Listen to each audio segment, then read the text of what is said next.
Namiss kong kumain ng burger steak with mushroom. Tara, lutuin natin. Una, hiwa lang tayo ng sibuyas. Chop-chopin lang natin ang pinong-pino. Sunod na rin natin ang garlic. Make sure lang na damihan nyo yung garlic para masarap. Gumamit lang ako ng mushroom na nasa lata. Slice lang natin ng maninipis at iset aside. Gumamit lang ako ng giniling na baka. Season lang natin ng salt and pepper. Lagyan din natin ng puting sibuyas. Mix lang natin na maayos yan hanggang sa mag-combine lahat ng mga ingredients. Painit lang tayo ng kawali at make sure lang na mainit yan bago natin prituhin yung mga burger patty. Prituhin lang natin na magkabilang side yan hanggang sa magkaroon ng browning. Pagkatapos tutustahin lang natin yung garlic hanggang sa maging crispy at iset aside. Saute lang natin yung mushroom, white onions, konting asin, paminta. Lalagyan natin ng butter, all-purpose flour. Lalagyan na natin ng tubig.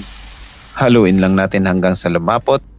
Pagkatapos ilalagay na natin yung toasted garlic, soy sauce, ang paborito kong pampalasa, chicken cube, nor alam mo na. Konting brown sugar, mix lang natin na maayos yan at ilalagay na natin ang burger patty, toasted garlic at ilubog lang natin yung patty dun sa gravy. Okay na yan, pwede mong iserve to sa kanin, mashed potato or sa kahit anong trip mo.